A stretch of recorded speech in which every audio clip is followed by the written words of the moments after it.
So, greetings, comrades. Welcome to Consciousness Study Group. This is our Thursday philosophical class where we do the study of common theme of philosophy and ideology for decolonizing Africa. We proceed with our reading today, and our reading is as highlighted in this text. So, I'll request, of course, Sister Jereshich, are you able to read? Just read the text that is highlighted slowly. Yes, I am. Please, go ahead. Let me get my glasses. Yeah. With the Pope at bay, the effectiveness of a Platonist philosophy as the ideology of papal sway was seriously compromised, for it could not ensure the continued ascendancy of the Pope. With Plato thus discredited, the Church turned to Aristotle, Plato's telling critic.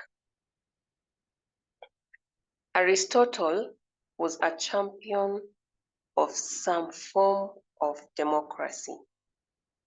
He connected democracy with knowledge by saying that the truth on any matter had several sides, which no single person could encompass in his individual gaze.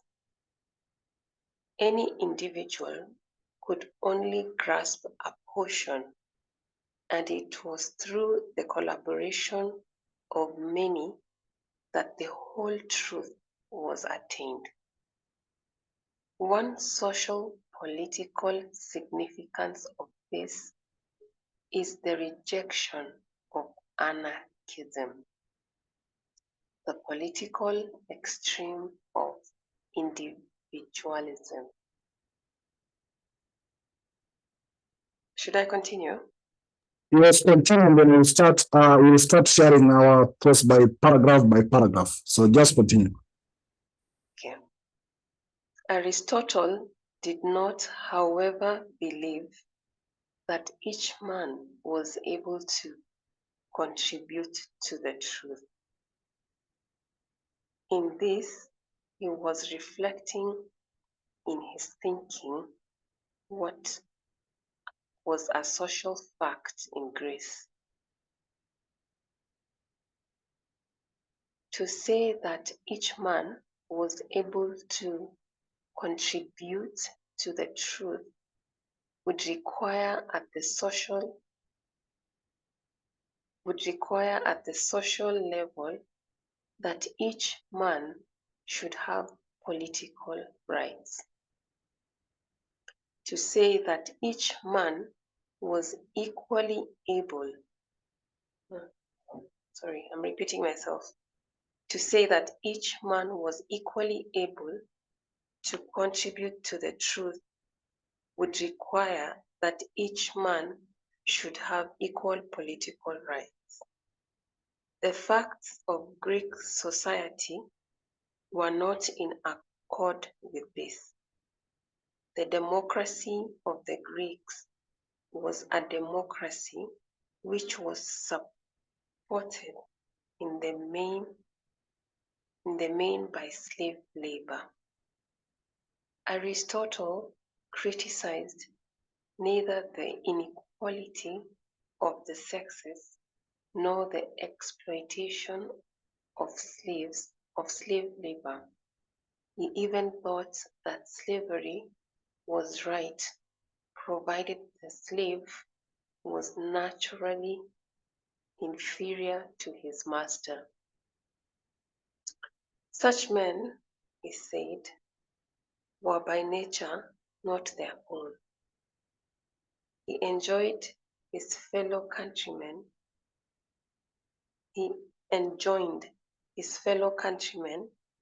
not to enslave Greeks, but only an inferior race with less spirit. Thank you. Can you hear me? Thank you. Am I audible? Just to confirm, can you hear me? Yes, I can hear you. I don't know about the others. Okay, so thank you, Sister Gerotich, for reading this. And we will go through these texts that are violated, paragraph by paragraph. As part of what I'd sent in our reminder, basically, the three paragraphs involve the following issues. It is actually analyzing Aristotle's philosophy and its limitation. So we're looking at Aristotle's or Aristotle democratic ideal, which include how does Aristotle's concept of democracy differ from modern understanding, the limitations that he placed on democratic participation. We are also going to look in this text as well the role of individual in society. What is the Aristotle's view on the individual capacity to contribute to truth? How does this relate to his ideas about social hierarchy and political rights? We're also going to look at the problem of slavery, which goes ahead with why did Aristotle defend slavery? And how does his justification of slavery contradict his ideas about the importance of human potential? Some of the key questions is how does Aristotle's philosophy reflect to the social and political realities of our time today and this time? What are the implications of his ideas to the contemporary society? Can we reconcile Aristotle's emphasis on reason and knowledge with his defense of slavery? And how can we critique and challenge outdated philosophical ideas that continue to shape our world today? So these are part of the few things that I've been touching this very brief paragraph. And these are continuation of what we did last time. But our request will go paragraph by paragraph. The fact that now you know everything here, let's go paragraph by paragraph. So let me read again the paragraph. And I will be able, if I request, to connect the previous paragraph reading and then to this paragraph, and then allow members to come in to start sharing their thinking. So permit me to read the previous paragraph just as a reminder. The previous paragraph says, the church, however, was not allowed to hold imperial sway that long. But let me take it further. Let me start up by says, a few centuries later, Platonism, having been seized upon, the priesthood set about acquiring an empire and political power. The world was treated to a rehash of old familiar arguments and recumbent with a theological explanation of the cosmos. Heraclitus' hypothesis that neither God nor man had made the universe was swamped with earnest theism. The priests emphasized their role of experts on matters divine. And since this world was held to be but a dividend of divine enterprise, they claimed expertise on mundane matters as well. In league with the aristocrats, they plunged Europe into the Dark Ages and the most terrible feudalism which history records, as the church exercises a divine right of grab. The church, however, was not allowed to hold imperial sway long. Whereas the Pope had been an equal and colleague on Charlemagne, with the accession of Otto I, he sank to a junior position. Indeed, he was beholden to Otto for quelling the Italian threat to the papacy. With the emergence in this way of the secular emperor, As the protector of the Pope, the whole question of the relation between church and state was vigorously broached. And secularists argued that as the Pope had not founded an empire, he could not rule one. Now the Pope's claim to utterly sway had drawn inspiration from St. Augustine's Visitas Dei, which was itself milk from Plato and Plotinus. While pretending that she was only interested in the higher reality of heaven, the church was not reluctant to embroil herself in the sordidness of power politics. That was our reading last class. So this class, we started this paragraph 1.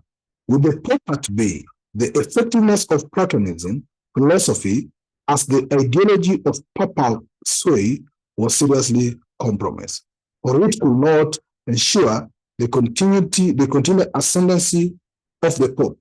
With the Plato thus discredited, the church turned to Aristotle, Plato's telling critique. Then all the reading has gone on out here to Aristotle was a champion of some form of democracy, and all that Sister Charity has read with us up to this point. So comrades, once again, feel most welcome. Those who have joined us now, and those who will be joining us virtually, we really appreciate your presence.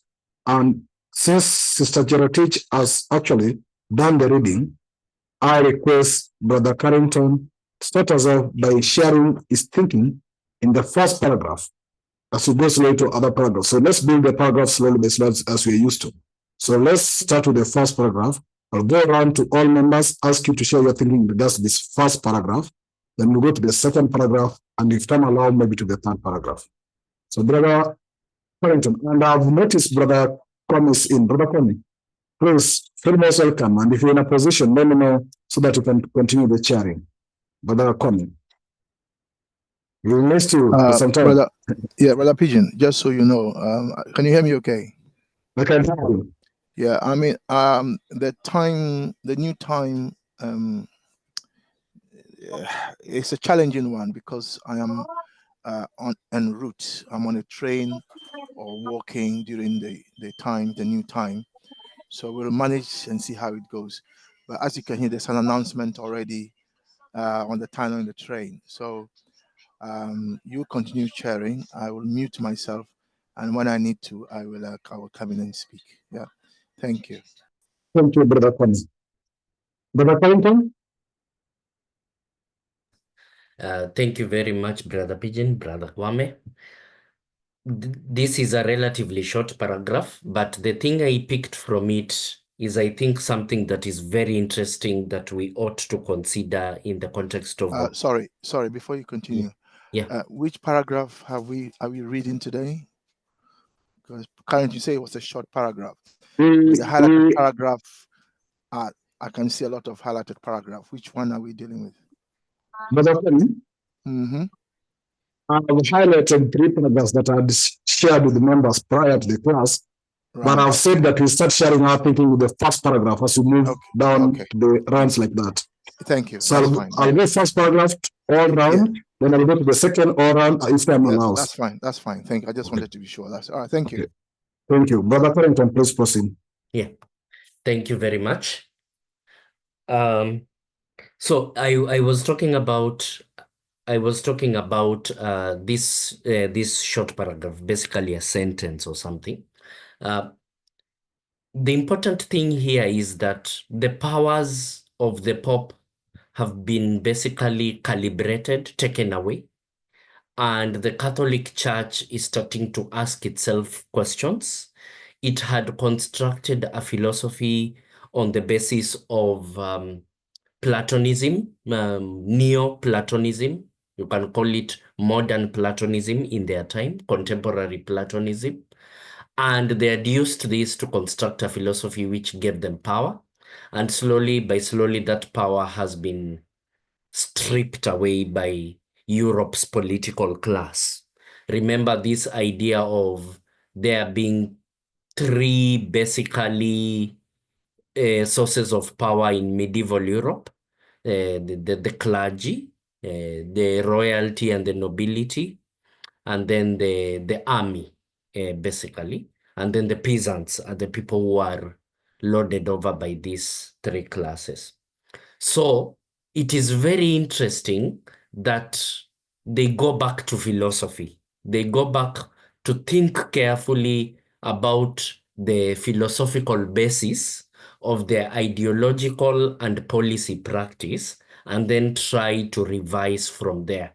And I guess we will see the effect as Osagyefo discusses down below. And I think it is just something very interesting, in my opinion, because maybe this is the exercise Africans ought to think. Like our presidents should be locked in a single room, presidents of Africa and African diaspora countries, Jamaica, Haiti, should be locked in a room and asked, what is your philosophy?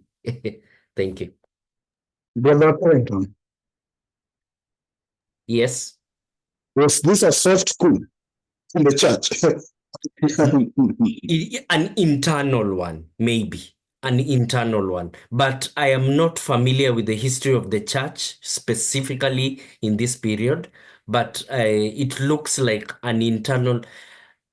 I'd rather not call it a coup, actually, Brother Pigeon. Something more like, I don't know, a revolution, a change of mind in the leadership.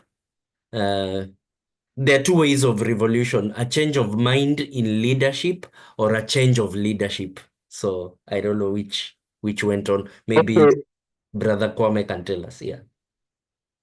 Brother, can you tell us about some other two aspects of revolution? Of course, there's a competition for the new, and they revolt against the current order. So there's revolting against the current system, and then there's a contest for a new one. So those are two sources of revolution. So either you might be revolting against an existing system, but also the revolution has two aspects: revolting against the existing system, and also a contest for a new system. Because revolting is one thing, but another aspect is when you revolt against this, what are you bringing on board? You see? So that's what Nkrumah is saying. And I think he was saying that revolution must be based on fundamental things. First of all, the social condition, and also it must also be based on the, I think, the consciousness of the people and backed by ideology. That's what Nkrumah described sometimes somewhere up there where we came across. So here is very interesting, as you're saying, is either evolution by revolution, which then we came across evolution by revolution. But then when I think these guys are turning to Plato's idea with Platonist here when there's the last part. What's your thinking in regards to that? The shift to Aristotle. So yes, I am very interested. I am just not familiar with the history here. So I am very interested in what ideas of Aristotle they found useful. Probably we are going to discuss in the next two paragraphs, and how they contrasted to Plato and helped the church basically survive this important period. But I don't know. Yeah. Okay, Yeah. thank you, Brother Carrington. Sister Gerotich, what was your thinking in regards to that one paragraph?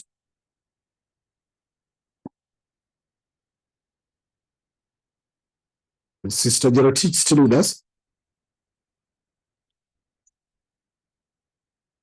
Sister Gerotich, are you able to share your thinking in regards to that one paragraph? The first paragraph. You are sharing, there are three paragraphs highlighted, but you are sharing our thinking in regards to the first one. And then we'll go to the second one in that order. Okay, Sister Gerotich is not maybe ready to speak or able. Brother Bekin Mauli, are you able to speak? Yes. Share your thinking. Yes, please proceed. Yeah. So for me, I think at this time, these people were being double standard in a way. On the other hand, they claim to be the leaders of democracy, yet are now questioning, indulging into slavery and other stuff. So to me, it's a double standard that they are dealing with, and they are trying to reflect whether it makes right or not. Even through their reflection, they still have it in the back of their mind that enslaving other people is right. So I don't see the democracy in here anyway, though. Okay, you are sharing, you are thinking in other paragraphs, but you're still sticking on the first paragraph. But there's something you brought, which is a double standard, which then I want us also to explore further. So the church were now leaving the Plato's ideology, running to Aristotle. Does it mean church do not have a stand? Or they're going for whatever than for survival? Come again. In this first paragraph, as you brought the aspect of double standard, I'm seeing in the first paragraph where we are sharing our thinking, they say that the church then turned to Aristotle's philosophy, where they were all along using the Platonism philosophy, or the Platonist philosophy. Is this, of course, an evidence of a double standard? But what do you think will make the church to have a double standard? Does it mean, what do that tell us about the church?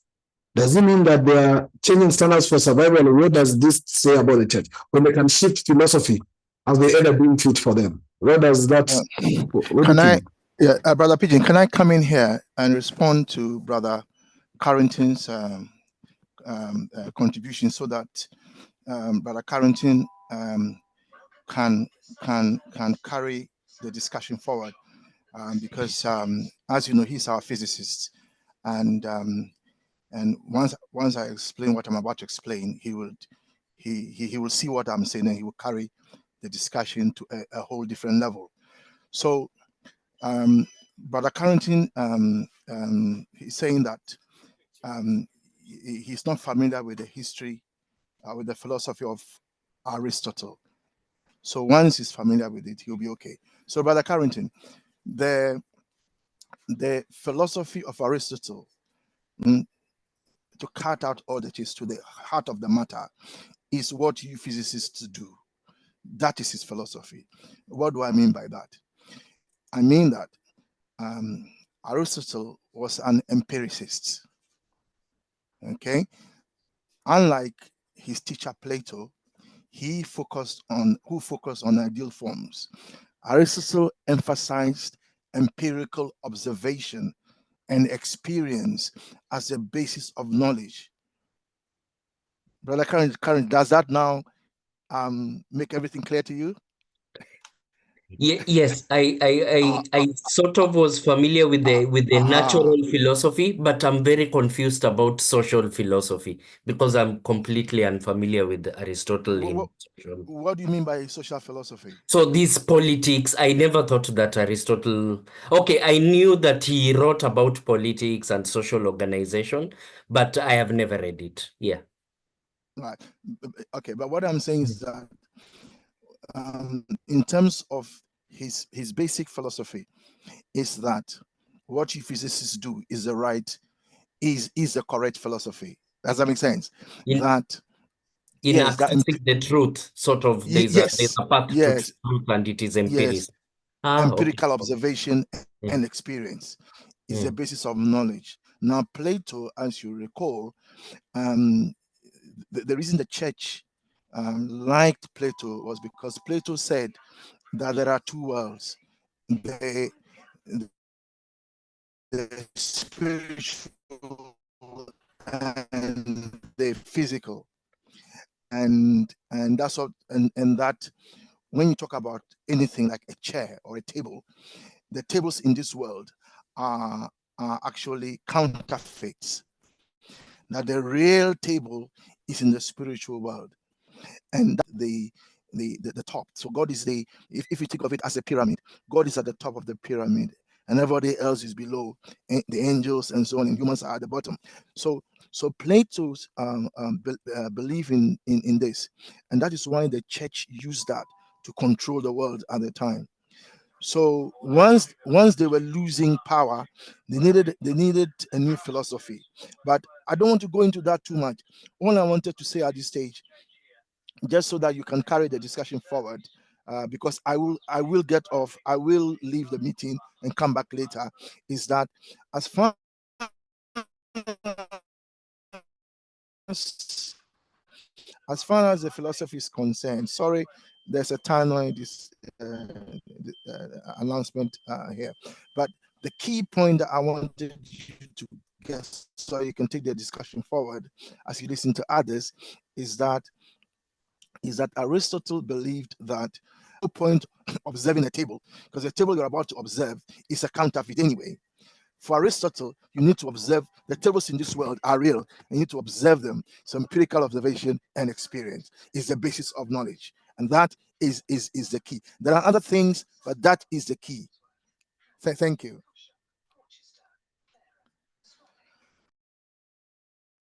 Thank you, Brother Colin, for that.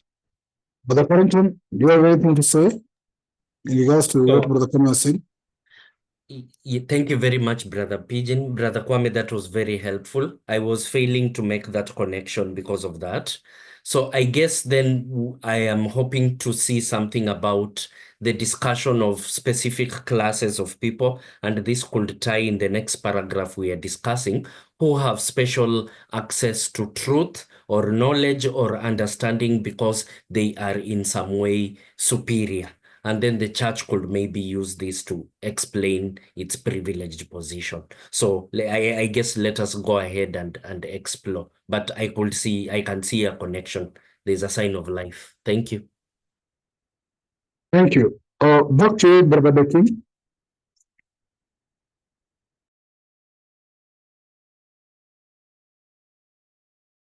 Come in again. Okay, kindly proceed with your thoughts. Yeah, so I was saying that it's the two of them are being double standard in a way. On the other hand, this person is saying that, as Brother Kwame said, you can observe it. Another one says you can also come observe it from the spiritual realm, which also negates the materialist approach. So please, let me leave it for now. Somebody's at me. I'll get back to you. Thank you, Brother King, for that. Let's proceed. Brother Anunnaki, and then Sister Chifemu. Brother Anunnaki. There are things coming up as we develop our thoughts here. This church turning to Aristotle philosophy, moving from Plato. Now it's coming up because the Pope and the church is being put at bay. And now the king is saying it's a double standard. Now, let me share with us also your thinking in regards to this. Yes, give thanks, son of the lake, give thanks to my African family in Africa and in the diaspora. Yeah. Yes, my brother. Yeah, it's very interesting. Yeah, me, I agree on what the people just said, more especially Elder Kwame, what she just explained also, gave me also a more clarity. Yes. So basically here we are dealing with cunningness of research, because we know almost all of these people, all of them was, up until this Aristotle, were learning from Egyptian science of democracy and stuff. So for me, it does make sense when he tries to say now that no, the truth cannot be encompassed by one individual. So basically, it's like he was trying to say now that in terms of politics now, that if you are a politician, you can't speak the truth in its fullness alone. You would need other comrades for you guys in order to project the truth in its fullness. So basically, it was like also really another form of political exclusion, you see. Because when I read here, it says here on the last sentence, it says, one social political significance of this is the rejection of anarchism. Then on that dash, it says the political extreme of individualism. You see.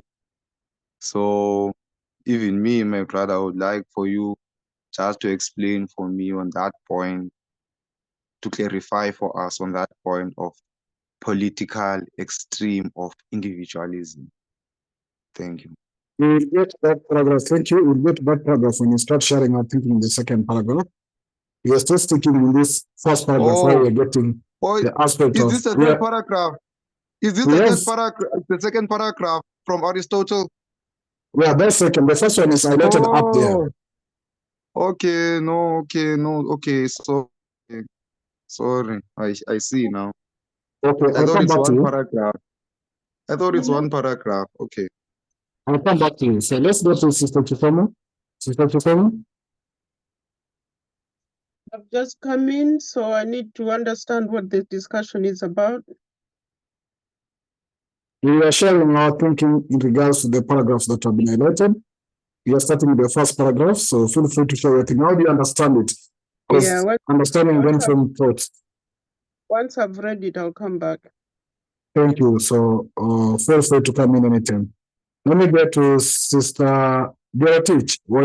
Are you able now to share your thinking in regards to what is coming out from that first paragraph? Sister Beatich? Is it me or is it, I see red scribbles on the script. No, it's Gerotich that is doing that. Sister Gerotich, it's you who has been making these colors on the screen. Are you able to? Yes, I'm here.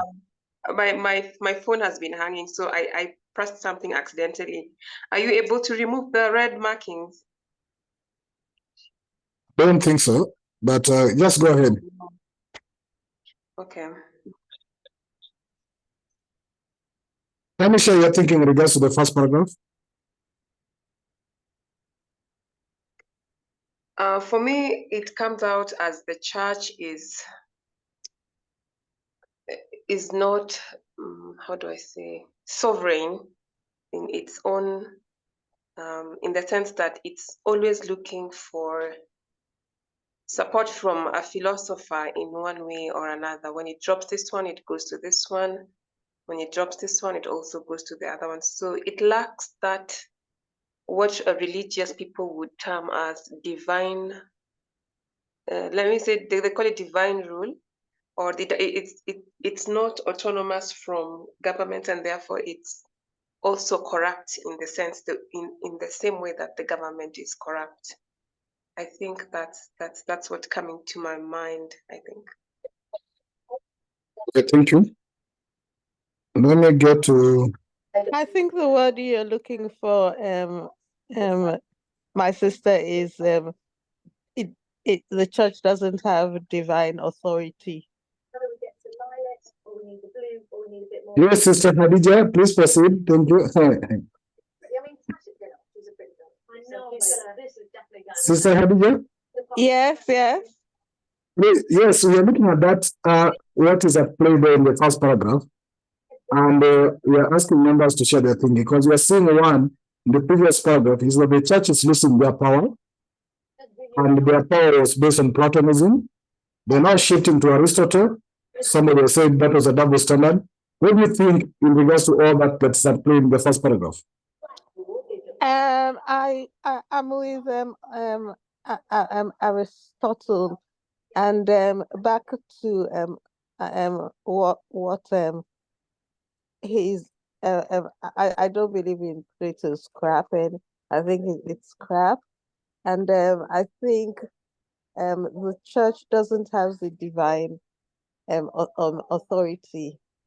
No one has, because I think I believe the power is with the people.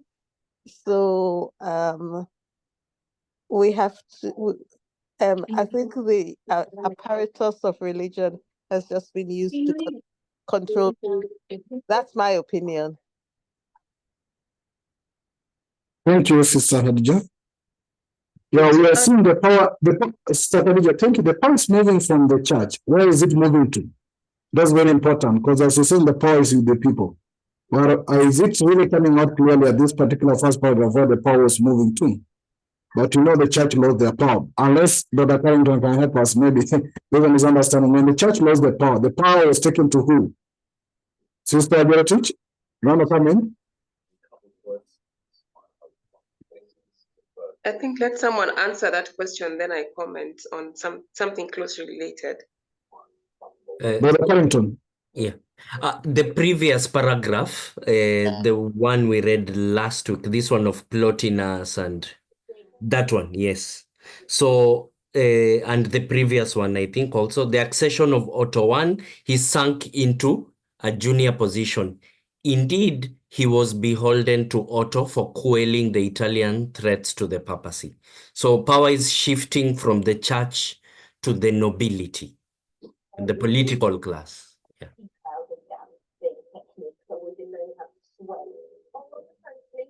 Sister Geretich, now please proceed, and maybe Sister Khadija can ask any question regards to that. Sister Geretich first. Okay, just to add to what my sister just said, is this is exactly how the church was used as a tool of colonization. They would talk of goodness, divineness, all good things that are associated with human life and human spirit, but at the same time, they would commit the most atrocious acts towards the same humans and still preach the same, goodness to of the same God, actually. So they would use the name of their God, whatever they call God, to do evil, for selfish purposes, of course. In colonization, it was now the land, the resources, the free labor, what they call slaves. And they would still also tell them that God loves them, that they should be good, that they should be kind, and that kind of vibe. In fact, I think it was in Zanzibar where, I'm not sure, but I think Zanzibar or an island like in Africa, where the slave house, which was just more of a crawl space, it wasn't even big enough for someone to stand, where slaves were kept in there. And right next to it, there was a church, So for me, it's, again, just double standards in how it was used to conquer Africa as a continent. Sister Khadija, do you have any other comments to share, or you're thinking in regards to the two contributions?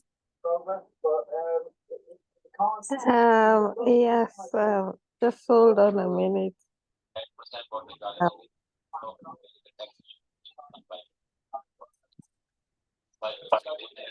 Okay, I can give you time. Let me get to other speakers because we have other paragraphs still ahead. Sister Tapua? Hello, everyone. Hello, sister. Comment on the first paragraph has to do with the last sentence. With Plato thus discredited, the church turned to Aristotle, Plato's telling critic. What hit my mind is the fact that the church would turn to anyone that would maintain their position. So for me, it shows how fickle the church is.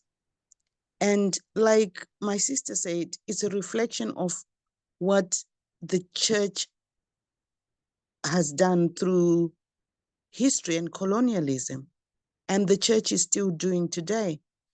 I'll take Zimbabwe as an example. You'll find the church is used in politics. They will align themselves with whoever is in power for the sake of their own power. And the politicians will go to them during election time and use them. So there's this relationship between religion or the church and politics. And I find that the fact that the church is prepared to jump into bed with anyone actually shows where the intention is. It's self-serving and it's to keep power to themselves. It's never about the people, but about authority and power. Thank you. That's all I can say for now. Oh, thank you. Where would you prefer the church to be in the play of governance in a society? Beg your pardon? Where will you prefer the church to be, or what role will you prefer the church to play in a society? Now that they should not be part of politics and meddling with politics, as per what you're saying, what role could they then stand to play? If I'm getting you right, my sound is a bit problematic. But what I seem to understand from your question is, that the church will reinforce or go along with whoever is fashionable in those days. So if it was slavery, they would support slavery. If it's colonialism, they were used to as the spear that went before the colonialists came to try and soften the blow and to try and keep us in position and to try and make us believe that our hope is in heaven, and is to try and make us think that they care when in actual fact, they only care for themselves and they only care in sustaining the status quo. So it's a difficult situation for me because I was brought up in a very Christian home. But when you look at things like this and you begin to understand and see, you just see where their interests lie. Okay, thank you. Yeah, indeed, It's the not role of easy. the church in the society is something that you have to actually to talk about. And I think it's what intentional is bringing to us here. And I believe will lead us towards a solution on what will be his final thoughts. Because Nkrumah is actually, in his style of this writing, he tried to express both sides as a society looks at. Then he actually arrives at his proposal at the last of every chapter. But the church is very important. As you're saying, they could leave Plato and move to Aristotle, who was a critic of Plato, which means by the time they were joining Platonism, they were also criticizing Aristotle themselves. But now they are shifting to Aristotle's philosophy just for their favor. And an intentional question I was to ask, was the church also part of the crusade to stop slavery? Or were they also part of the crusade to stop colonialism? Or they were, of course, part of the crusade to start them in the first place, to propagate slavery and to propagate colonialism? Were they also part to play the role in stopping this? And what do this tell us in a society? If we as a people have to move forward, how do we play this third thing that has already affected our society in totality? I'm looking at the church as a chameleon of sorts, because whilst they spearheaded and supported slavery, at some point when the tide is turning, the church is very adept at seeing where the direction of power is going, and they will go along. So in our efforts as Pan-Africanists, we cannot ignore the church. Because they will place themselves with us when it's convenient for them. And we need to be ready for them. We need to make sure that we understand how they function. Because the church as an institution, for me, is a reflection of the spiritual and religious connection that a human being has. So for me, religion and the church is one of the oldest institutions, and then other things follow it. So you're talking about spirituality here. And because spirituality morphs into all these organizations that we now have, we're acknowledging that human beings have a spiritual side. And because they have a spiritual side, it then reflects itself in the organizations that evolve.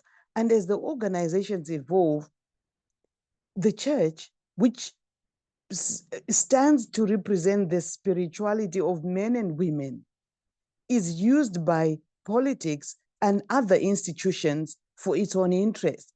And it kind of willingly gets into bed with all these others. So it's very difficult to trust the church, but it's also very difficult to ignore it.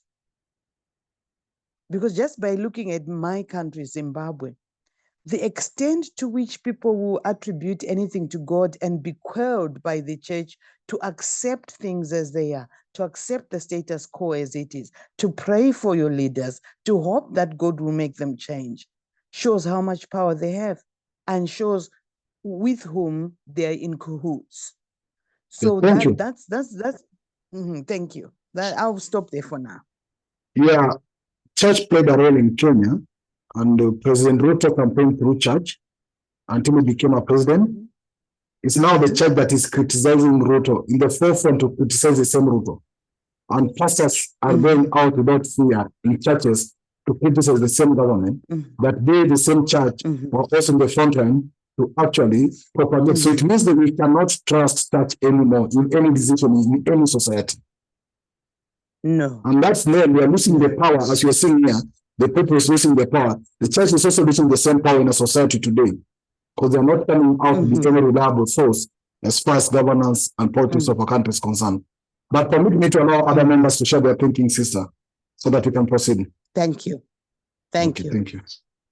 Let me get to Brother Sam.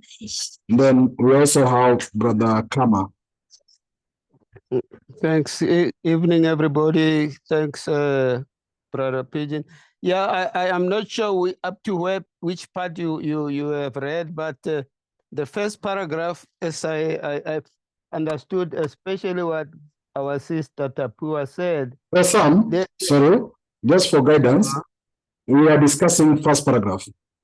Yeah, thanks. As I was saying, what Sister Tapua just said, I think I concur very much with what she's saying. But we know that fundamentally the church is based on the philosophy that the divine intervention is the only way we can get to the heavenly riches.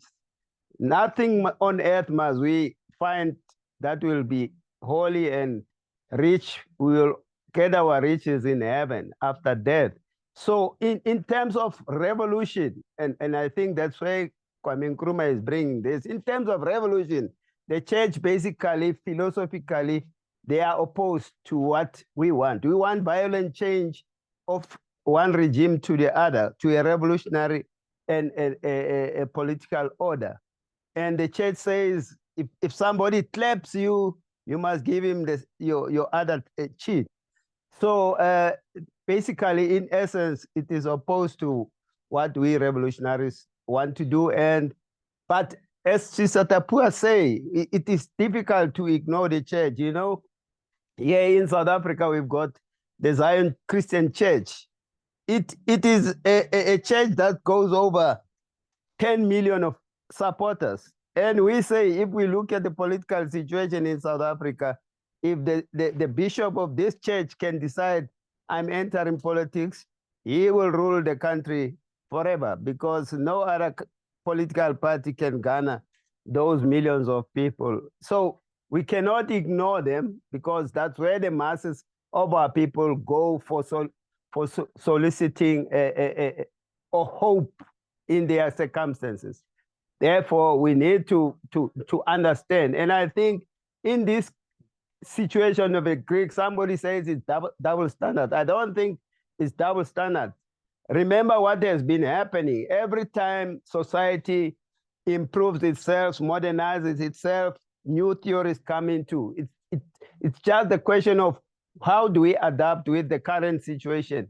If I take our situation, which is now lagging in our situation in Africa, you know, just previously we had a situation where President Thabo Mbeki was almost playing that role when he came with what he called African Renaissance. And you know that the similar leader of Senegal also came with a similar position. So they were trying to guide Africa at that time about where to go. And this nowadays in our situation, we lack those type of people who come with their theories, who come with their political analysis that can guide society from time to time. So when Aristotle or the church went to Aristotle, it is because at that time, he was the man who came with what they called intellectual discipline, where he was putting all these sciences in their categories rather than what the Platos were doing, going up and down swings along all the portfolios. Thank you. Thank you, Elder Sam. Thank you for that. Let's go to Ambassador Jasmine, then I go to Brother Kama. Ambassador? Good evening, everyone. Good evening, everyone. Good evening. Sorry, my internet keeps cutting out. But we can see that the church stepped back and Aristotle came in because what they were saying is that the church cannot rule everybody or know everybody. But as a matter of fact, with both angles of the slave trade, the church endorsed them.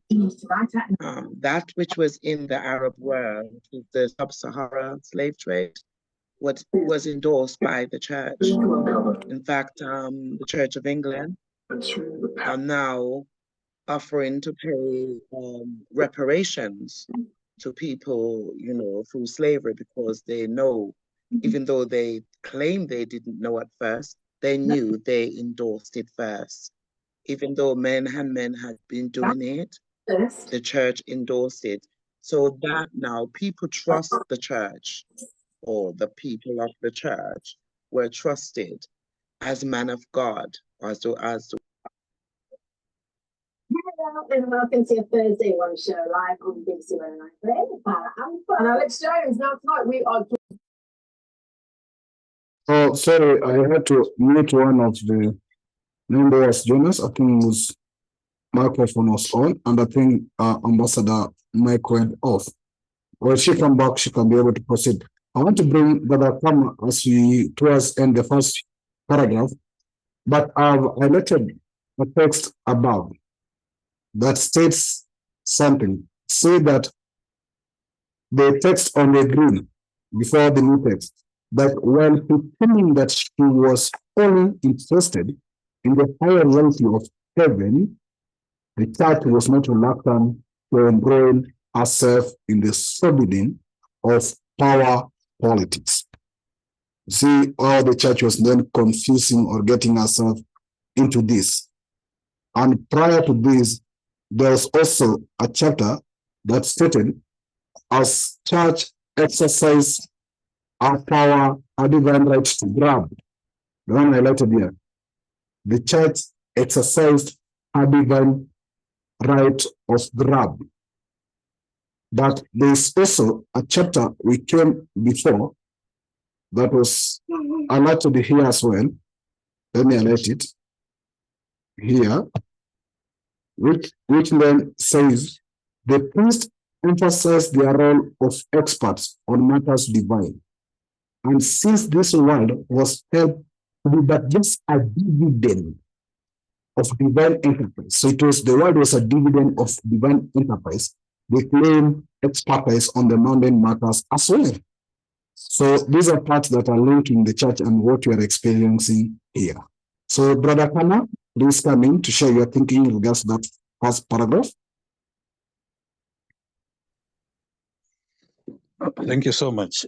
Though I just come in the middle, but I have a feeling that, you know, if we just group the church as one, I think that would be unfair, because if you do very good investigations, you know, the church, so-called church, is in different groupings. What is highlighted here is the Pope representing the Catholic Church. So he is not in charge of all the other churches, because there are other churches actually that preach the truth according to what the Bible is written. But, you know, the Pope here, in my view, comes in picture because of the history that we know about the papacy, you know, in the Dark Ages. You remember how the papacy were once, you know, like a global political, both political and religious authority, until when, you know, the general in France arrested the Pope, and that's how his power ended. Now, you know, within the groupings of the churches, there are those that have also political interest. That is how the Pope comes in, because even today as we speak, you know, different countries, the ambassadors from the Vatican, where the Pope is in charge.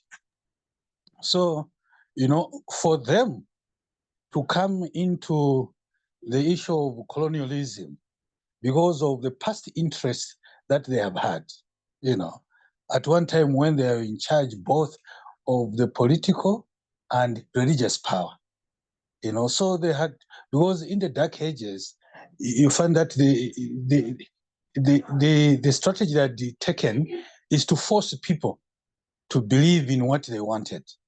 Now they saw that it was not working until now that they get into Plato's idea where, you provide some kind of freedom, because that's what the Bible teaches.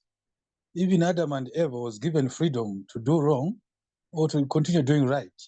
So the only way they are going to participate and control the people, it was through the issue of democracy. So that's my little understanding. And I still feel strongly that, we should not group the church, because, if we have to group the church, we have to talk about the Muslims also. But here, the person who is coming, on the spot is the Pope, because of his role, even now, in the political arena. Because the Vatican, while it is in Italy, is a country on its own, with its own ambassadors. So the history tells us it has this political interest. And so the fact that they ruled the world at some point in time, so they could not, be left out on the part of colonialism, because some of the agreements that they had, if you look at the agreement they had between the Pope and, the dictator of Italy, I don't know if, can't remember very well whether it was Mussolini and the like.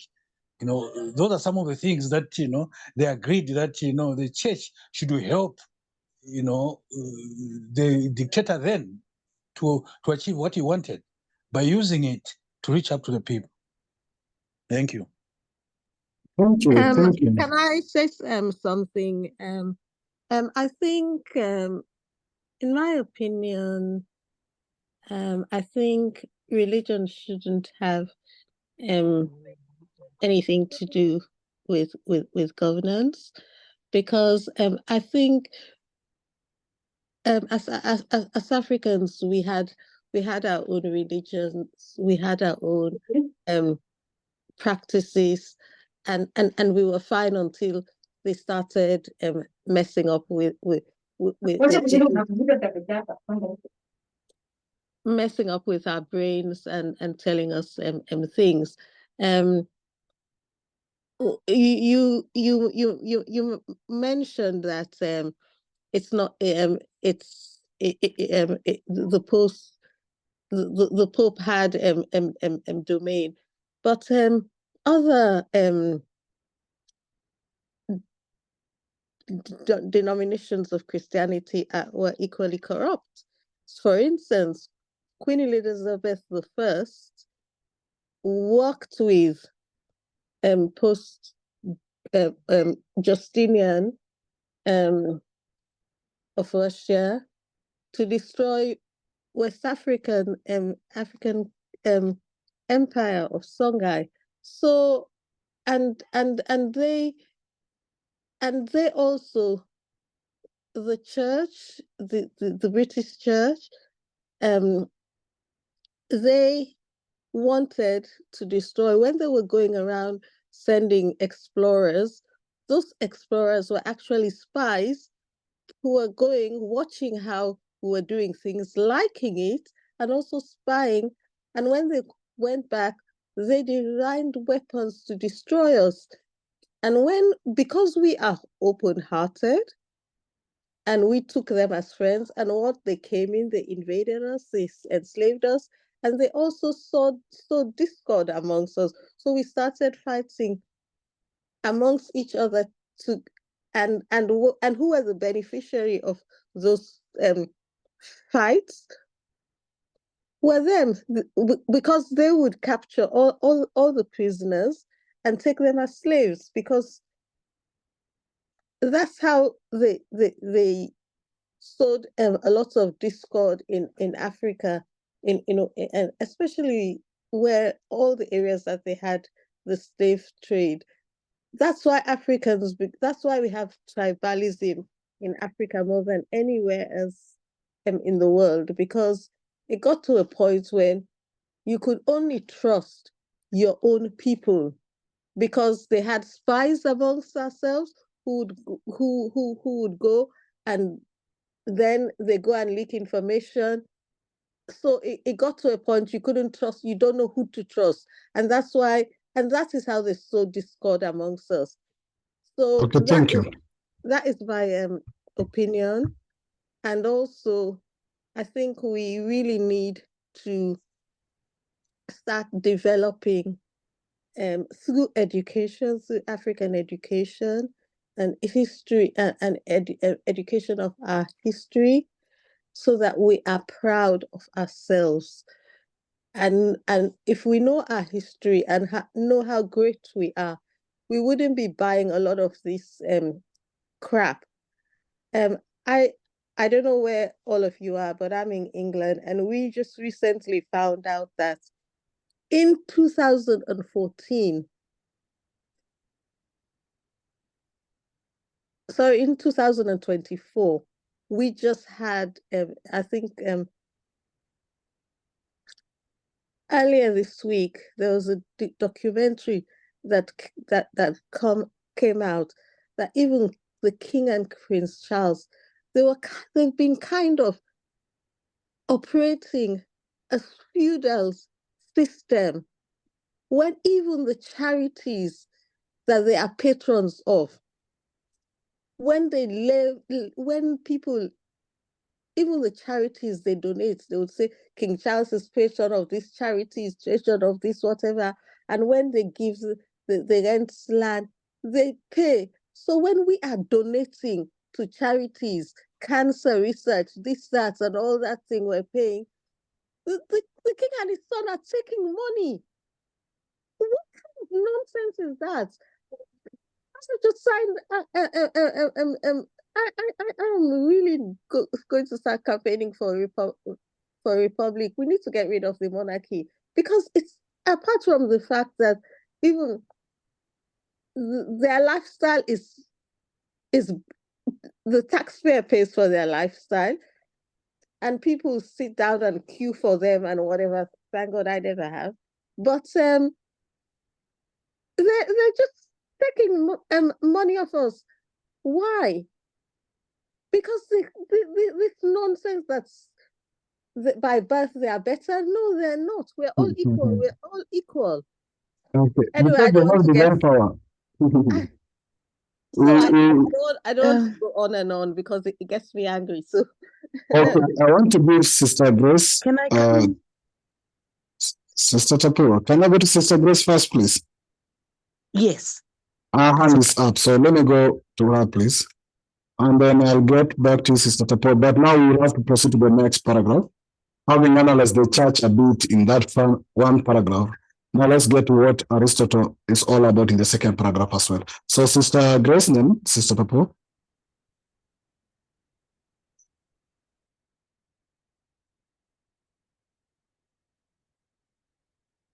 Sister Grace, I gave you an opportunity when you disappeared. Is that Grace or You have joined the two accounts, Grace and Chisomo. okay.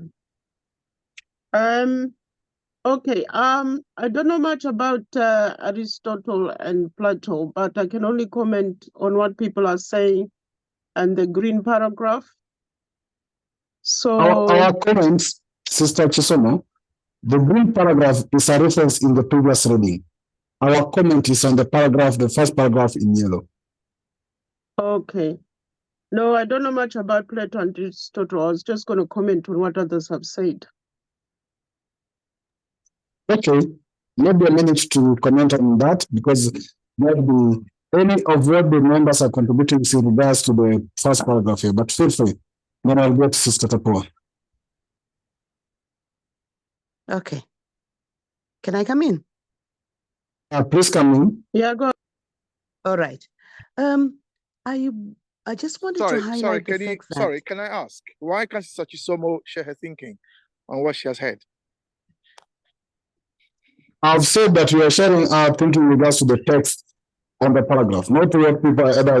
Of course, somebody can share that on what people are saying, but that began the text on the paragraph. That's what I've just directed her to do. I understand, but remember, people share what they think, so people should be free to share what they think.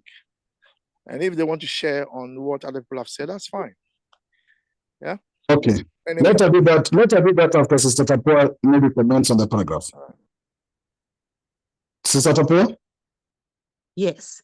Okay.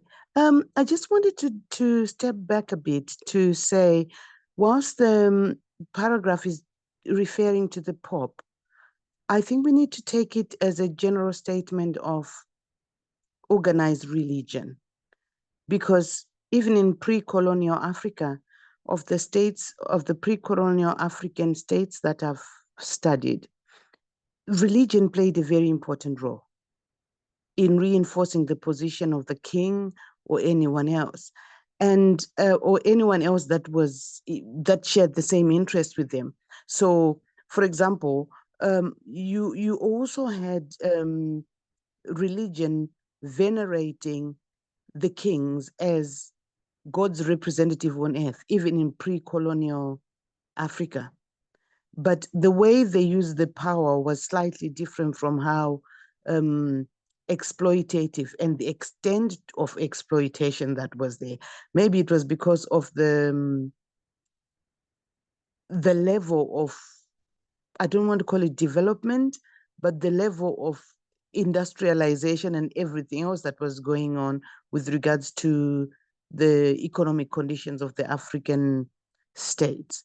So my position would be in regards to, I think, a brother or sister who commented about the Pope being the person that's been referred to. I would like us to step back and realize that it's all religion. Church becomes just an organized form of religion, but all religion tends to point people up. And when it gets into cahoots with government or with any others, because, for example, in Zimbabwe today, we have the mega churches, the Pentecostal churches contributing to government, being approached by government to urge their people to vote for this power and not for that position, and so on. So you can see clearly that even in that position, although they're not part of the Catholic Church, they've been quoted by the politicians and other people in authority to support their position. That's my contribution. Thank you. Thank you, Sister Tapua. Sister Chisomo, please now come in, then Brother Kami. Right. On religion, or whether I want to call it organized religion, in Malawi, religion plays a very, very big part in politics and power, especially the Catholic Church. We saw them very active during Chilima's death and up to now since then. And we also have a leader who was elected based on being a pastor, and they referred to him as a servant leader. But now they've been let down, so they now believe he's not into religion, but just power hungry and all that. So what in my country, when things like what's happening now, there's a lot going on at the moment.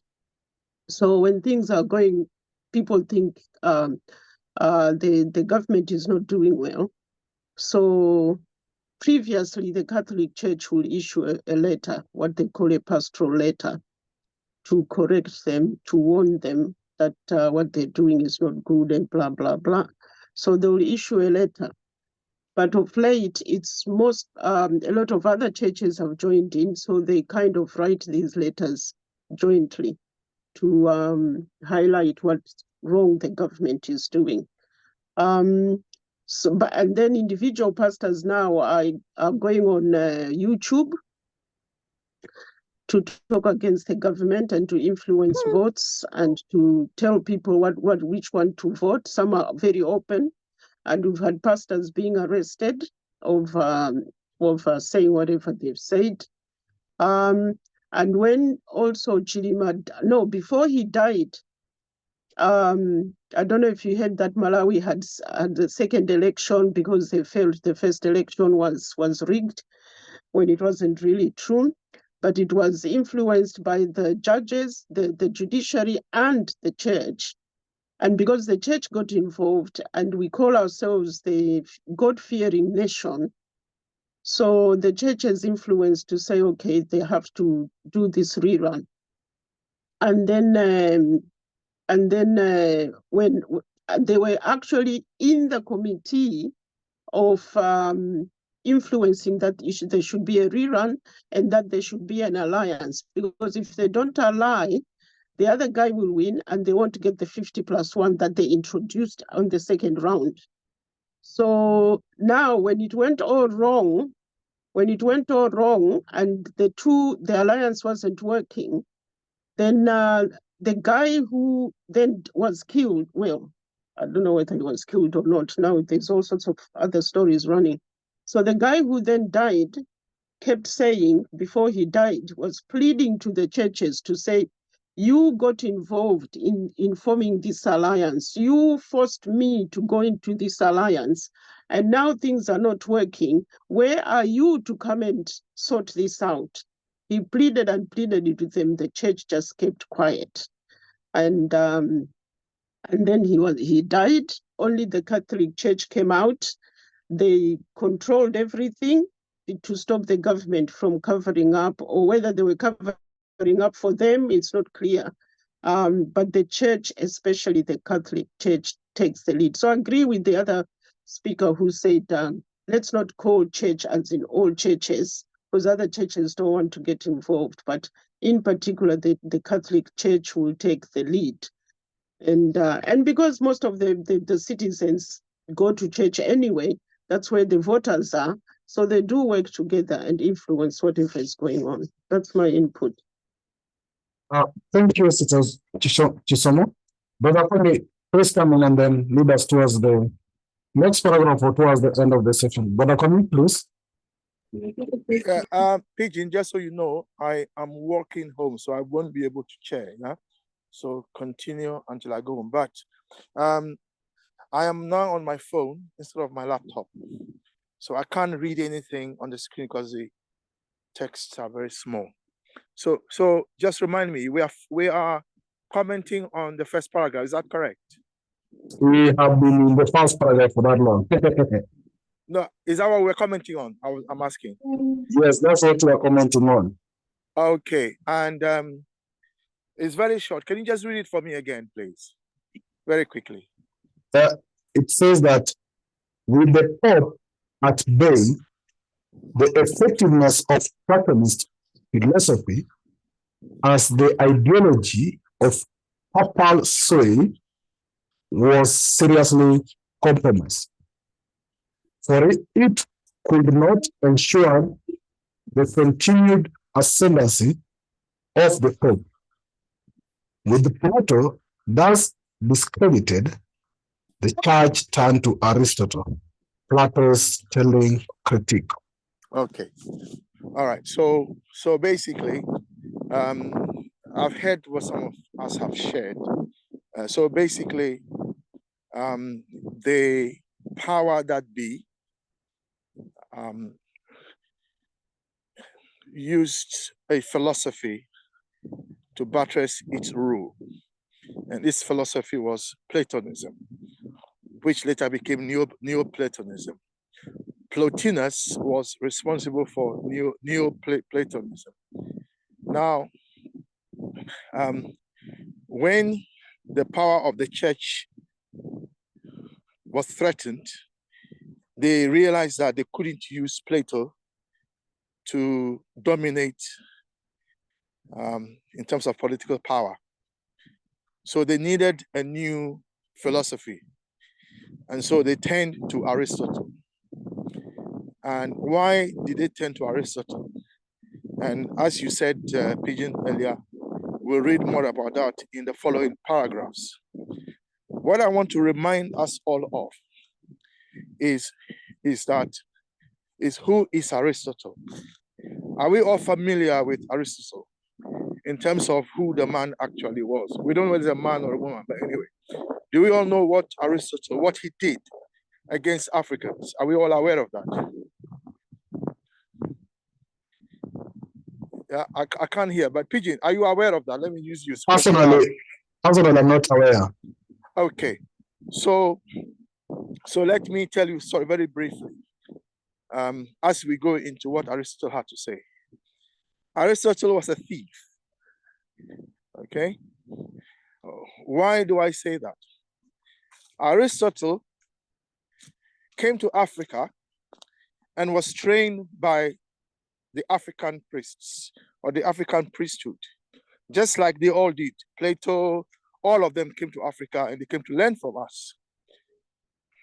Aristotle went into our libraries. And remember, our libraries were vast. Yeah? Our libraries, this was before our libraries were destroyed by the Christians, when the Pope gave the order. And they went and burnt the library in Alexandria. And only some of the manuscripts were saved. Some of them that were saved by Cleopatra, if you recall. Cleopatra, an African queen, a black queen, if you recall, she had an affair with a Roman, then a general, but later on became an emperor called Julius Caesar, and they had a son. So she took a lot of our manuscripts to Rome. Anyway, let's leave that part of the history. Let's come back to Aristotle. Aristotle, because of his learning by our ancestors, he had a lot of knowledge, and he was with us, and he saw our libraries and our books, our manuscripts, and we had manuscripts on almost everything. Now, one of the kings of Greece, I believe the king of Macedonia, had a son called Alexander. The king of Macedonia asked Aristotle, because of his learning from us, to teach the boy. So the boy became his student. This boy is what we know today as Alexander the Great. Okay? Now, what is interesting about Alexander the Great is, if you recall, he is the one that invaded Egypt, Alexandria, okay? And they stole our manuscripts. So in other words, Aristotle trained this boy and got him to be a general who would then invade our homes, our libraries, and steal our manuscripts. So what Aristotle then did, and he's a plagiarizer, he's a thief and what today we call plagiarism. Plagiarism is when you write a book, or you put forward an idea, or you put forward anything and say that it is yours when it isn't yours, because you stole it from someone. Yeah. It's also something like intellectual theft, intellectual property theft. So Aristotle then stole our manuscripts, and Aristotle then issued the manuscript in his name, claiming that he wrote on politics. This political manuscript is mine. This work on physics is mine. This work on chemistry is mine. This work, and so on and so forth. And so when you look at the history, you will see that Aristotle's name is on so many manuscripts, that he wrote these, he wrote that, and you will see it as we read. He wrote this, he wrote that, but Aristotle didn't write anything. That guy was just a thief. He just stole the knowledge of our ancestors. So I want us to know this history as we read, to understand where all this is coming from. And that when we are reading some of these things and reading it, we are actually reading our own history and what happened to us and what may still be happening to us, from what I have heard from Sister Chizomo and Sister Tapua, that these things are still happening to us. So that is the history of Aristotle, which we must all bear in mind. Now, coming back then to the church, and let's remember that the church that we know as a church today.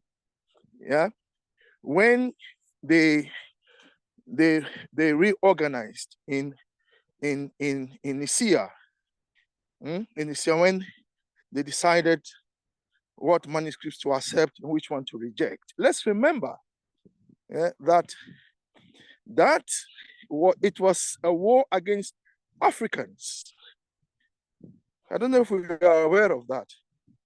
It was a war against Africans who were the only, at the time, acknowledged leaders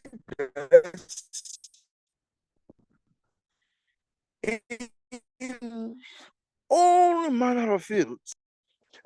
Just remind you, if you remember when the Russian Revolution took place in Russia, I don't know whether you're also aware of this, a lot of the paintings that the church had inherited, if you look at all the saints, they were all black. Peter, Paul, name them, all of them were black images. Started burning these images. And there was this lady who is a historian, I can't remember her name now. She went around Russia and she was salvaging some of the images. Those images are the images that recently Putin released. I don't know whether you're also aware of it, that Putin released some images of the church, and the images were all black people. You understand? So that war against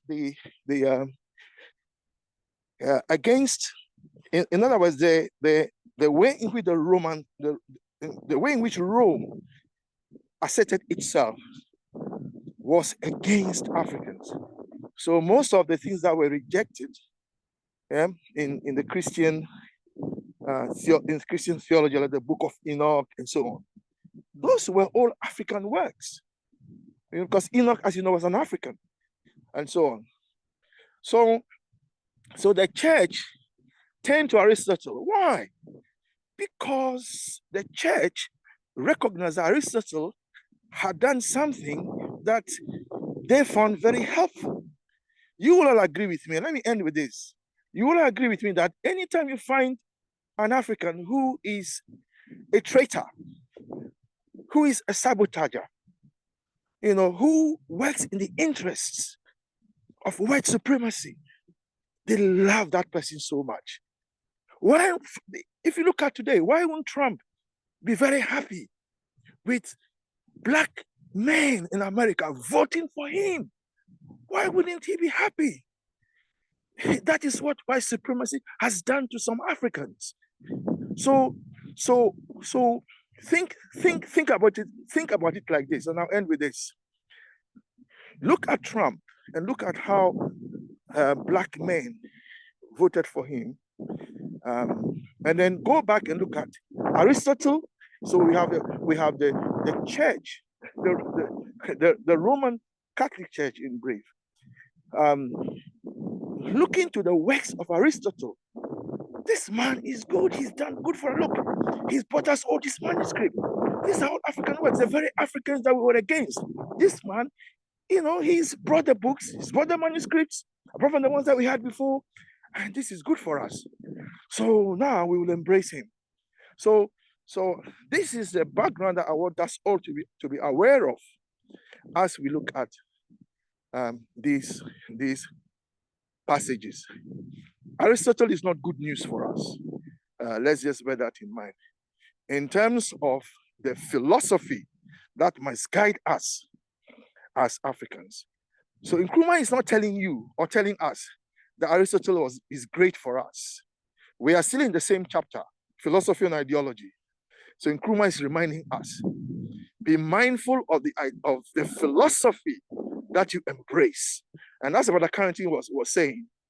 Bring African leaders into a room and ask them their philosophy. Some of them have no philosophy. Some of them have no clue what is going on. Anyway, let me end there. Thank you. Thank you, Brother Kwame. There is no follow-up question in regards to that. With that background, permit me just to read this one paragraph of Aristotle then we'll lead our conversation towards the end of our class for today. And that is the second paragraph. I'll request one of the sisters to read for us that second paragraph once again. Based on the background we have now on Aristotle, let's read the second paragraph and share our thinking as you come to an end. Sister Papua, are you able to read for us that? Yes, I am. Aristotle was a champion of some form of democracy.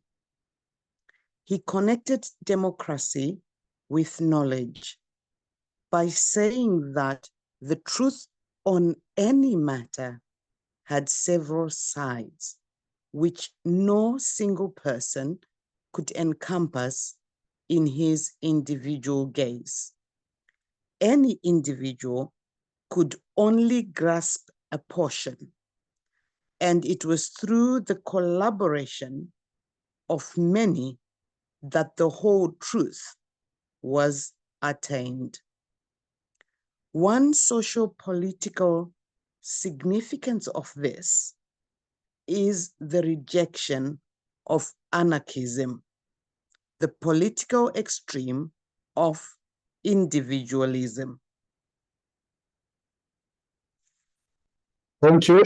Let's share our thinking, and let's bear in mind that in this aspect we're trying to actually reflect again on this truth or reason about knowledge. What is Aristotle putting forth in regards to truth and knowledge here? So let's go around. But the current one I'll start with you again. So thank you very much. Here we start talking about the differences between Aristotle's apparent, quote unquote, philosophy and Plato's philosophy. So the most important thing here is the retreat from this idea that there is a, and this has been discussed by Elder Kwame, the retreat from Platonic ideals. So this idea that there is an ideal table, there's an ideal human being, there's an ideal society, idealism in summary, and that someone who has access, or a group of people who have access to these ideals, are therefore privileged in their understanding of truth, privileged in their understanding of reality, and privileged therefore to run society. So Aristotle is retreating from this to a more quote-unquote democratic, egalitarian position on knowledge and truth, but nonetheless, there are limits to how far he can go, as will be seen. So, and therefore, because there is a truth, but a truth that can be captured essentially by a group of people, or not completely, then it means that there is a need of, can I say, coordination. People need to sit down and talk and discuss about what they think they know and how they have access to what they think they know. And this, therefore, reduces the chances of an individual having access to the complete truth. And therefore, from this very abstract seeming questions of access to the truth, you can then conclude that we need each other. And from there, you can construct society. And therefore, it follows that we need government. And therefore, from that, it follows that anarchism might not be the best way of organizing society, because no individual has access, singular access to the truth. So Aristotle is retreating from that, but not too much, as we'll see, I guess, in the next section. So is he talking about Ubuntu?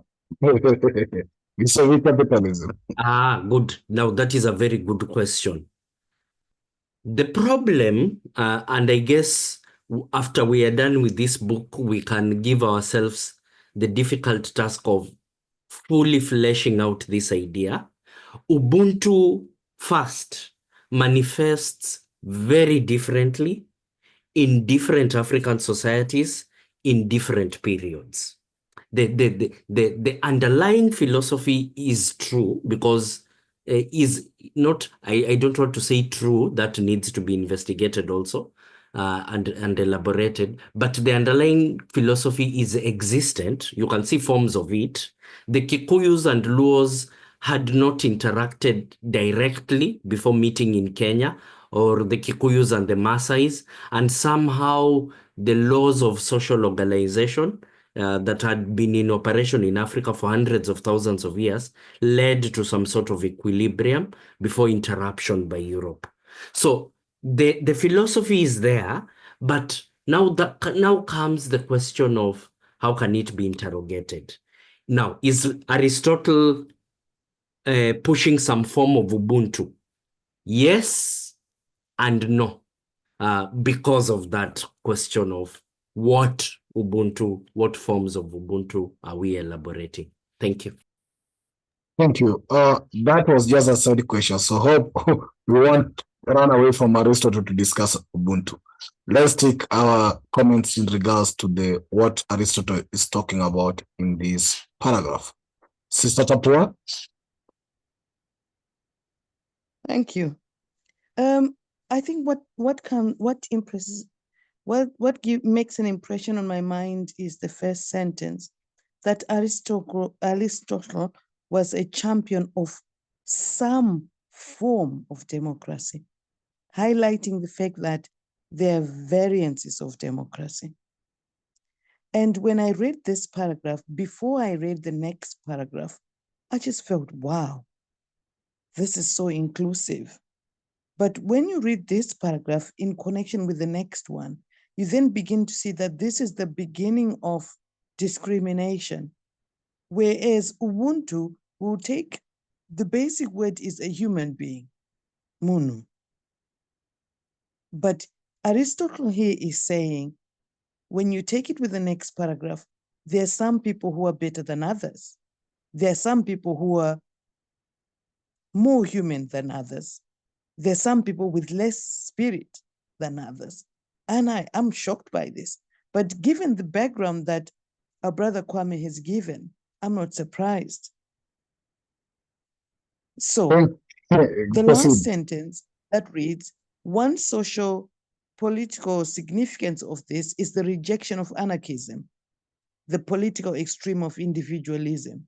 I'm looking at it in the context of who Aristotle was.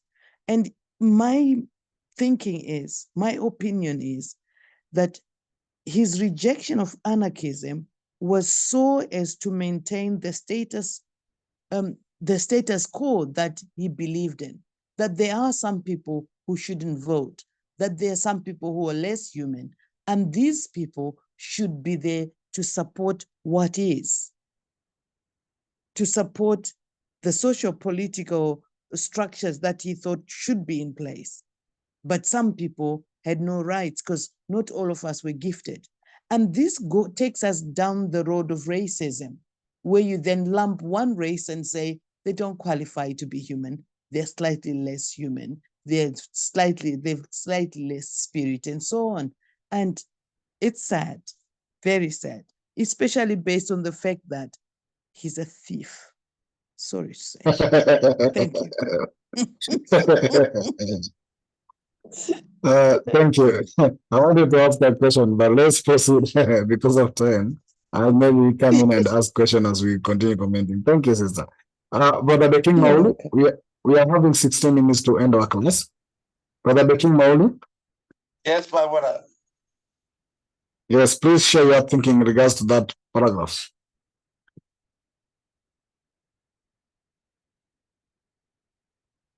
If you are able, if you're not able, just let me know so that I move to the next person.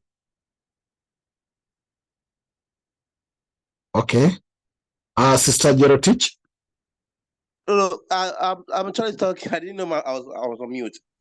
Okay, I was saying that, yes, I was saying that clearly the double standardness of these people is the result of what we are facing in Africa today, because they were neither here nor there, and they wanted to actually, as Brother Kwame was saying, Aristotle was clearly a thief, and he wanted to also, use African philosophy in their philosophy, which was not going to work. So clearly he played the people by not being here or there, nor there, by putting himself as an authority. And that is the result of what we are seeing in this current day as Africans and also those who are practicing democracy. Thank you, Brother Carrington. Thank you for reminding me. Brother Popo is a fan of democracy conversation. Allow him to come in. Brother Popo, I know you are not able to contribute in the first paragraph, but maybe just to give you some privilege to come first and speak to this, if you are able. I believe you have received the text in advance, and maybe you can be able to share something. Brother Coco?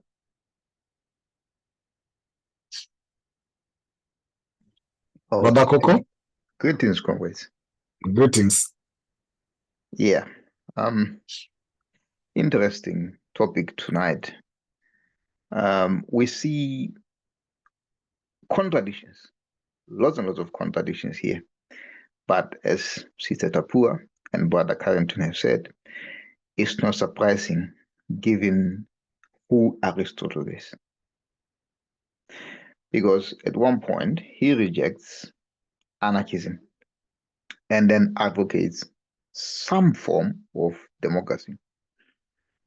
And again, this is where me and Brother Kwame had disagreed before in saying that we don't see the system which we are practicing in Africa as a true form of democracy.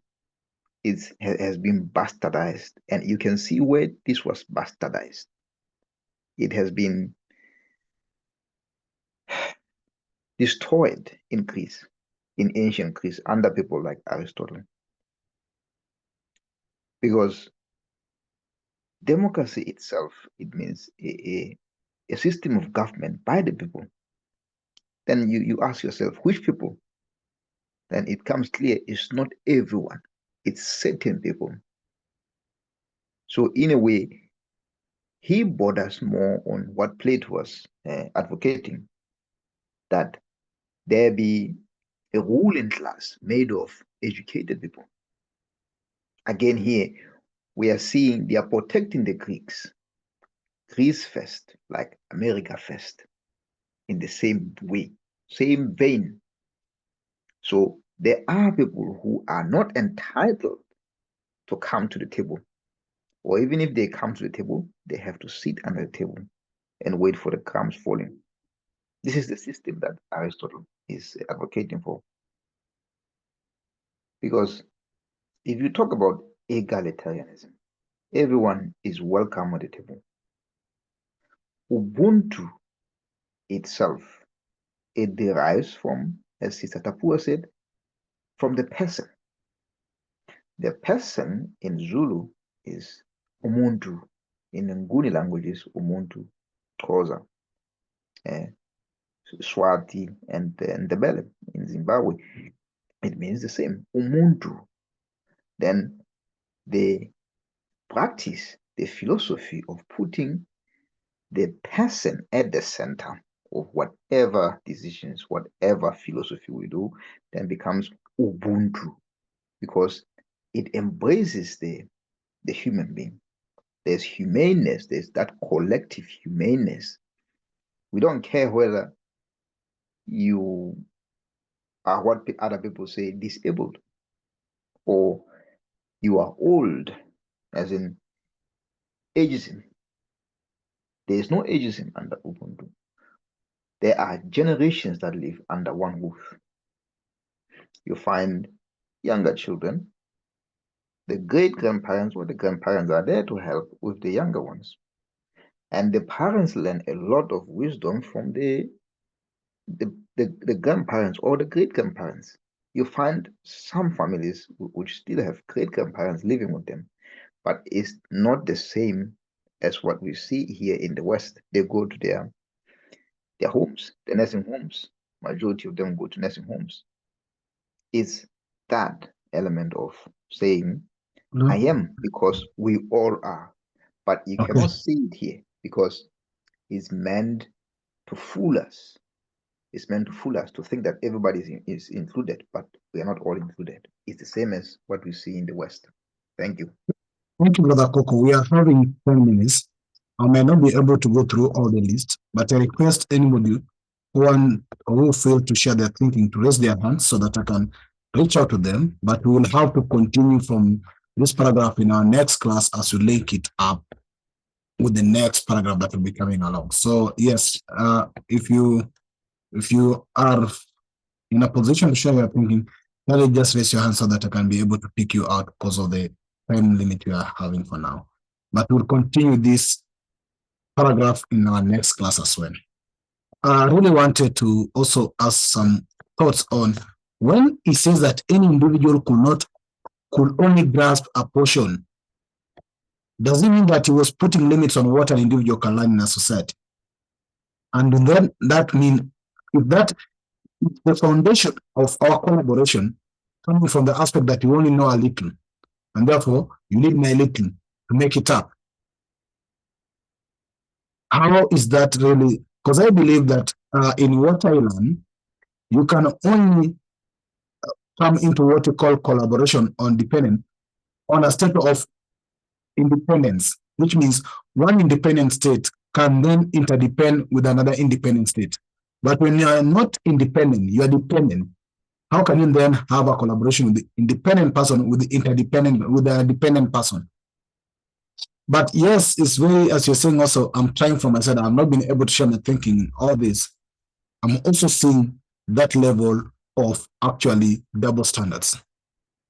So you're embracing collaboration on the basis that every human being has limits, probably, which is true to some extent.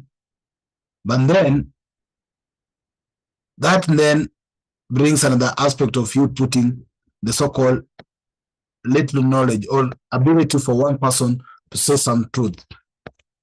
I think it's still what, of course, Plato was also giving up, that hierarchies of understandings. That there are some people might know all, some people know just a portion. So I'm also reading all this, but I don't know if anybody want to say something before I bring Brother Kwame in. Okay. Can I make a comment? Yes, Brother Kwame, please. I think when I combine the second paragraph and the following one, I agree with him. I agree with the sentiments actually on democracy, in my view, with the second paragraph. But like my sister did allude to, when you combine with the others, reported that actually, even if that is what Aristotle wrote, but he doesn't, believe in it. This shows is typical of most of our politicians, our political leaders. When it's time for campaigns, actually they will come and tell you good things that they are going to do, which actually they don't do at the end of the day. They have their own interest. So that's my little comment. Thank you. Any other comment from anybody else? Actually, thinking, not comments. We are sharing thinking. Okay. Brother Kwame?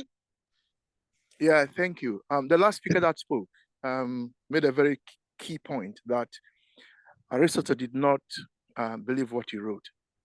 But you see, that is because he didn't write the manuscripts. He never wrote them. The man is a thief. He just stole African manuscripts and put his name on them. So, brother, you've identified a key point there. And just so you also know, the word for the human in my language is humiao, which sounds similar to what you are also referring to in Zulu and so on. Okay? And in my language, we say which means that the original primordial sound, which is called that is what we are. In other words, if you like, we are divine beings. Okay, let me leave that aside. The key point I want to draw our attention to is, can we see the fraud that, I know you've all identified it and you said it in different sorts, the brother and so on, Brother Coco and so on. But can you see what Aristotle is trying to do here? the church is losing its power. Why would they turn to a man who is saying that, oh, actually, everybody can contribute to the truth? When we know that the organization that claim to know the truth, that they are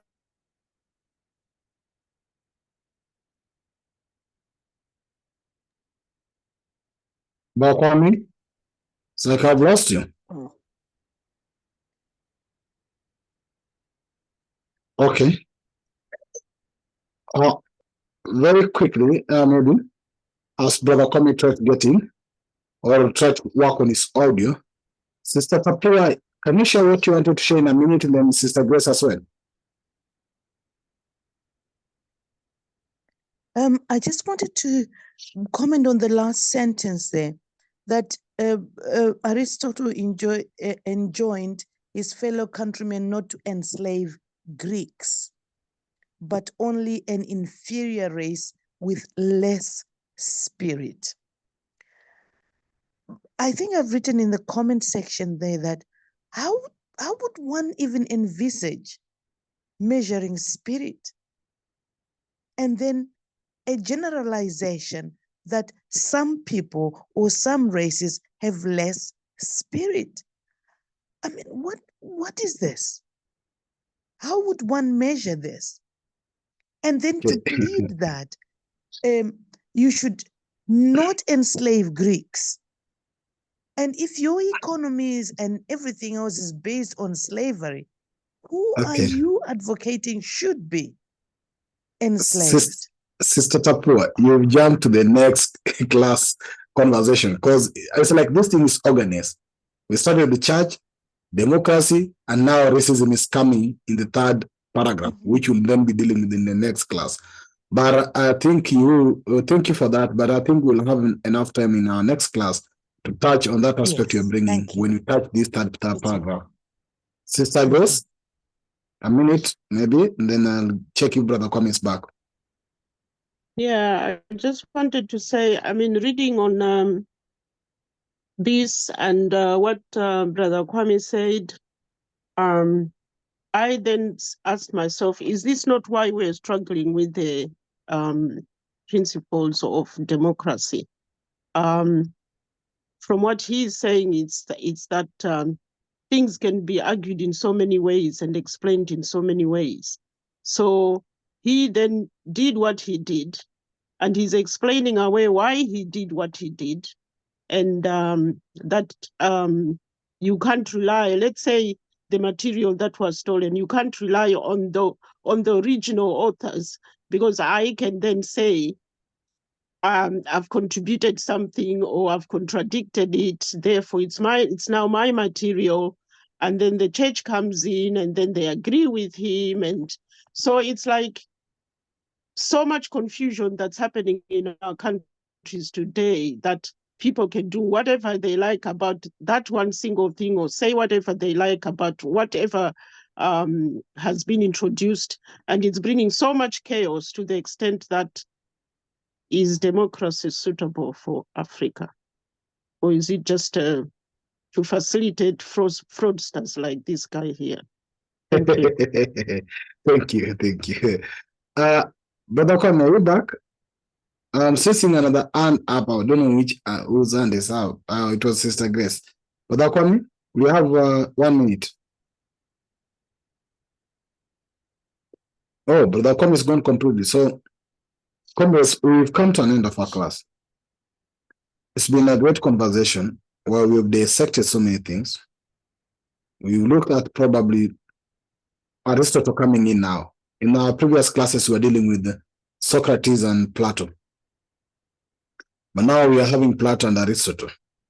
And Aristotle is coming with an interesting thing. We've just dissected the first part of his interesting ideas here. That then leads us to what we call the church aspect. And the fall of church with the rise of Aristotle, by church then coming to support Aristotle's ideology or philosophy. We'll then actually move to what this aspect of democracy was about. And probably as it appears, we'll proceed to is aspect on racism a bit and the class division and whatever various class and division within a society. And then we'll proceed with this as we move along. As I've said, this is Nkrumah putting into context what each of the philosophers were believing in. Remember, in the introduction, Nkrumah tells us that colonial students, those who went to study in different institutions, were then exposed to various philosophy, including the Aristotle, Socrates, and Greek, and is trying to explore those philosophies fully here, without taking sides first, so that we can clearly understand what were these people standing for. The text here do not mean this is what consciousness is standing for, but rather explaining to us what were these people standing for. So if you are a philosopher and somebody asks you or challenge you about Aristotle, Socrates, or whatever, we have Plato, you can be able to understand their standing point. And then Nkrumah now will do what you call a deduction. So it then arrives to what he thinks should be done out of his analysis and out of what he provides to a society.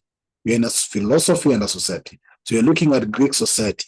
They are democracy. You look at the Athenian and everything else. We'll arrive at the last part where Nkrumah then gives a way forward after analyzing all these things. So thank you for participating and actually sharing your thinking in a way that we realize this text is relevant to us, as we can connect to some of what's going on today. We can understand some of the root cause, and we can be able to see how this is still practiced today. And together we believe, and I believe, we can be able also to analyze our way forward together. That's why I think this Marcus said, a soldier, or Sankara said, a soldier without a political ideology is like a potential criminal. So we are soldiers for liberation, unification, and development as Pan-Africans, but we need a proper grounding on an ideology and philosophy. So that then will give us strength to push forward what we want. So thank you very much. We will avail all our recordings by next week. The recording of all our previous last class is already available on our YouTube channel. That includes the Swahili class you have on Tuesday, the Thursday class on philosophy, and the Saturday class on unification. This coming Saturday, we will be hosting the economic angle of African unification, whereby Brother Kama, together with another comrade, will be sharing with us on the blockchain technology.